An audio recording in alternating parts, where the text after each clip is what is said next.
Good morning, good afternoon, good evening, good vibes, good energy, good people. It's your boy Mickey Fenty, aka Mickey Made It. If you're new to this channel, you know what to do to this channel. Subscribe right now.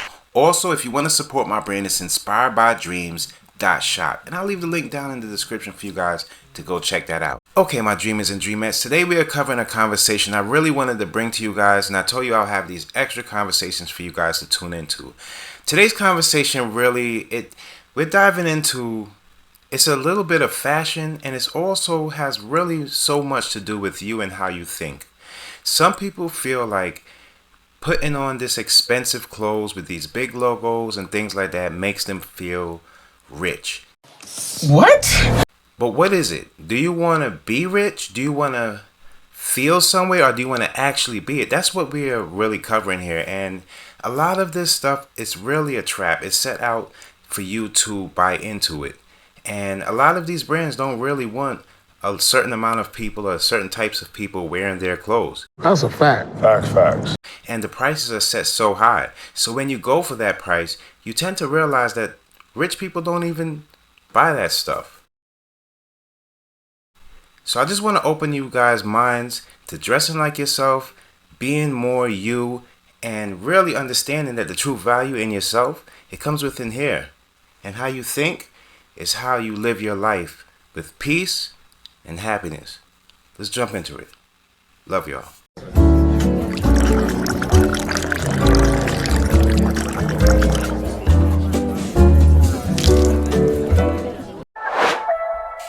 Mickey made it. Mickey made what you made, Mickey.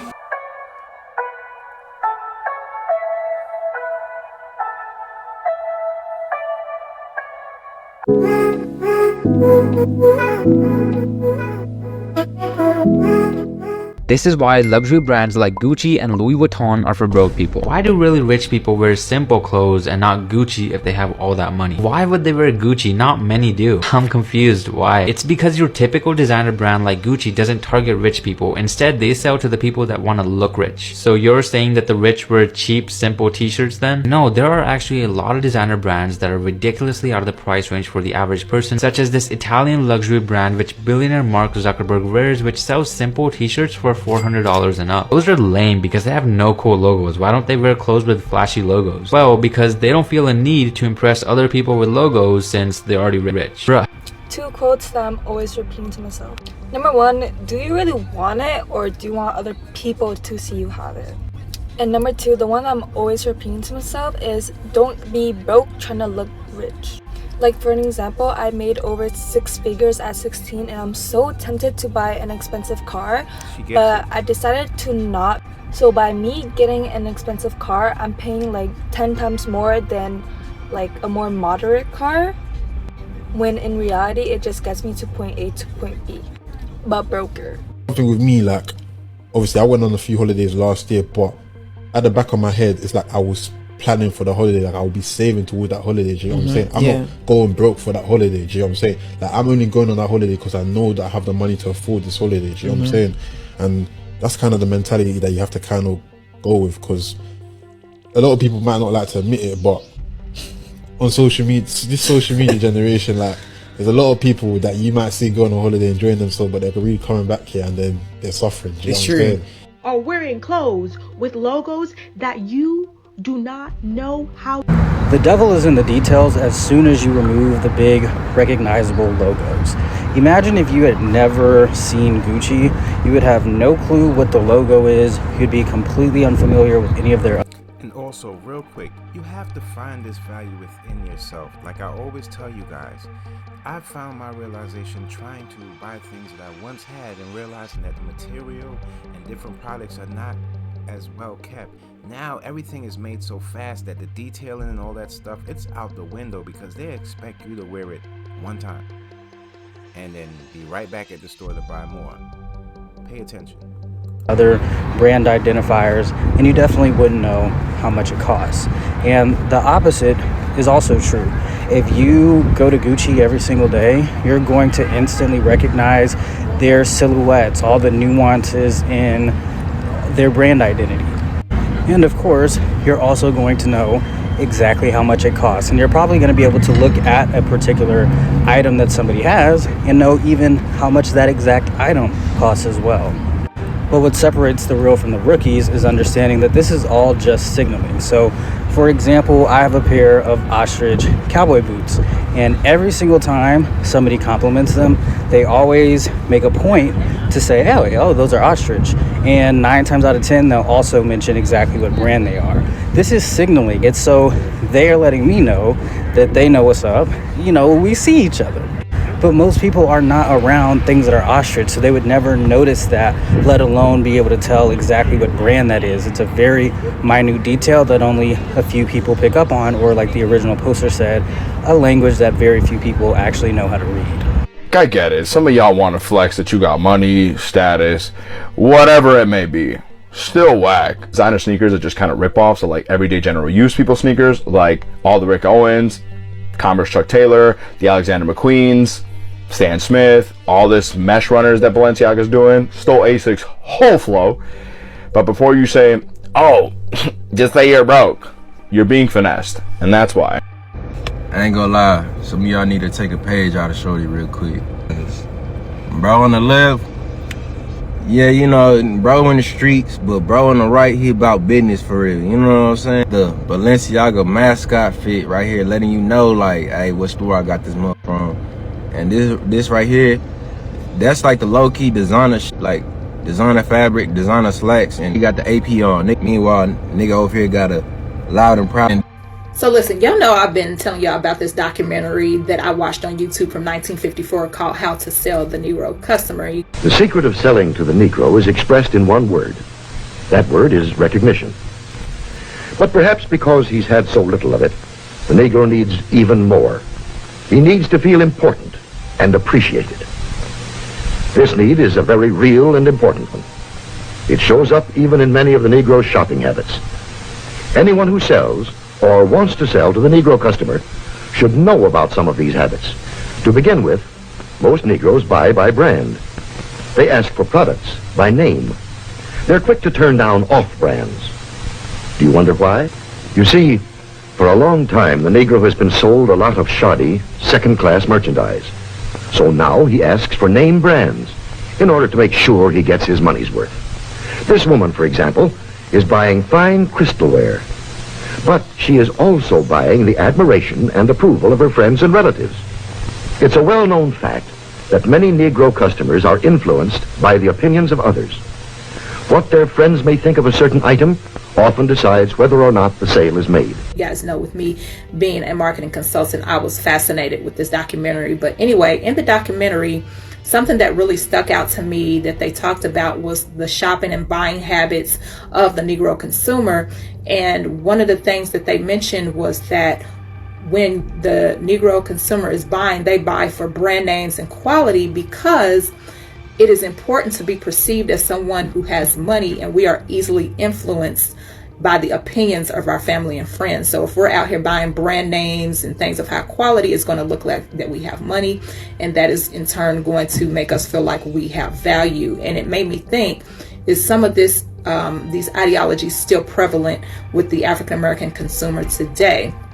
Do you think that we are so fixated on brand names because we have to appear that we have money? And I want you to think about that, from the luxury cars to if you wear designer labels, whether it's the purses you carry, the shoes that you wear, all of these things. Think about what you spend your money on and if it's really relevant to what they were saying back then in 1954. I think there could be some truth to it. But you tell me, are we brand conscious that we are so focused because we really care about the opinions of others that we have to buy brand names? You tell me. Go take $1,000 and rather than spending it on just some stupid Louis Vuitton or Dior or any of these big bold brands that just make you, quite frankly, look like I'm just gonna be honest, those brands, when you've got big brand names, Gucci and Louis Vuitton or like Balenciaga, it's just so obvious that one of two things. Either you're someone that is lower to middle class that is wanting to appear rich, and that's just what it is, I'm being honest, or someone who makes a lot of money but they're just not confident in themselves, so they feel like they need to have these big brands and everything, you know, to validate that other people know that they have money. Rather than doing that, go to some good brands, go get, you know, your essentials, go get a few nice t-shirts that fit really well on you, go find some trousers, make sure they're not too skinny. You know, rather than jeans, get some trousers and then go and get that to a tailor. Most people don't realize, but you know, to get items tailored, it can cost you anywhere from, you know, $20, $30, maybe $40. I would much rather have, you know, rather than a $400 article of clothing that hasn't been tailored and fitted correctly, I'd much rather have a $50 article of clothing and spend $30 on. It is much better to be rich than to act rich. Far too many people are putting on this facade like they've really got it like that. But they don't. Buying concert tickets on credit cards, going out to brunch on credit cards, leasing cars, leasing phones, leasing TVs, not paying cash for things because they don't actually have the cash to pay for it. Stop acting rich. Quit acting like you're something you're not. You don't have any stinking money. Act like a broke person. Why? It's easy. You're a broke person. You make 60 or 90 or 160 a year and you got nothing. Nothing. No money. Payments coming out your ears, out of control, strutting around acting like you're something. In Texas, they call that big hat, no cattle. Stop it. Your foundational stuff is to at least get rid of your debt, not counting your home, and at least get you a rainy day fund. It's time to lay these basic steps out and lay into them and say, that's it. I'm tired of being broke. I work too stinking hard to be this broke. I put up with too much crap to be this broke. Okay, I'm not gonna lie, but I felt compelled to make this video for a very long time and I don't know why. I just want to say, yeah, do not let society make you pass up somebody that's really, really good for you. And when I say this, I'm talking to girls that are dealing with men that might not have all the money in the world, might not be wear the coolest clothes or whatever, might not be, you know, the most trendiest of boys, but they really, really are good for you, okay? I saw this video recently of a guy on a date with a girl, and it's like a very viral video. Basically, he didn't have all the money to pay for the date, so he's talking to the waiter. I don't know if it's real or it's not yet, but the message in this is actually really real. He's talking to the waiter and he's like, oh, I don't have enough to pay for that. I didn't know it was going to be that expensive. Is it okay if, like, I don't know, like I wash up or something and the girl can go, but I'll like do what needs to be done to pay off this bill. I just don't have the money for it.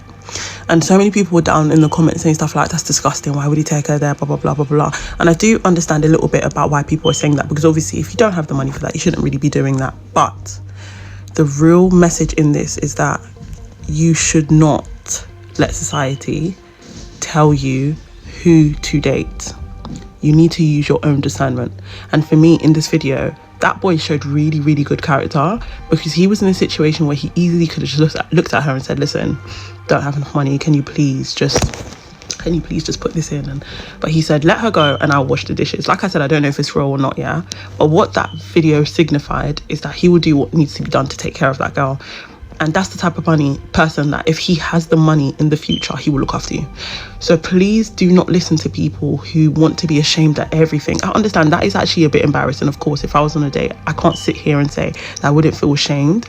But I think that sentence really shows me that some people are to be given a second chance, because character is way better than anything else. Like, somebody's character can be shown whether or not they have money, and you will see when somebody will actually look after you. And I was so like brokenhearted to see that little bit in the video, because people are really saying this man's disgusting, this and that, but they don't understand that society's told you that a man needs to have all this money to look after you. But what you don't understand is sometimes the person that doesn't have the most can show you in so many different ways that they will provide. That video showed me that if that guy has money, or if that guy should get that girl, if she should let that situation pass, and I can't speak for him 100% because obviously he could still be a dickhead, but that situation showed me that he possibly could be a really good person that will do no matter what it takes, he will do whatever he can to make that girl happy, to make sure she's provided for, to make sure she's happy. Like, he took her to a restaurant he probably couldn't afford, knowing this, to make her happy. And he said, you know what, we've enjoyed our time, you can go and I'll do whatever has to be done to pay this bill. And I always say it, character over material things, because character will be a good husband, character will carry you through life, character will always be there for you. Materialistic things and all these things that we go for in the world, they won't be there for you when you need it most. Okay, when it comes down to this whole conversation, all I gotta tell you is I get so happy when I see people wake up and understand what I'm trying to tell people. People in these times, the person that's gonna be considered broke is usually gonna be the person that values themselves more to try to wear their money or try to be something they're not. And you just have to know how to stand and go through it, because the smile we get our smiles later on when we see things start to come into fruition of how we see it and how things play out. So all I have to say is just be yourself, and you don't have to wear all these logos of other people's dreams to say that you're somebody. You are who you are. And if you want to get rich and you want to have the wealthiest of things, you just have to know how to get there the right way, and don't let people put that stuff in front of who you are. Until next time, it's your boy Mickey Fenty, aka Mickey Made It. If you're new to this channel, you know what to do to this channel.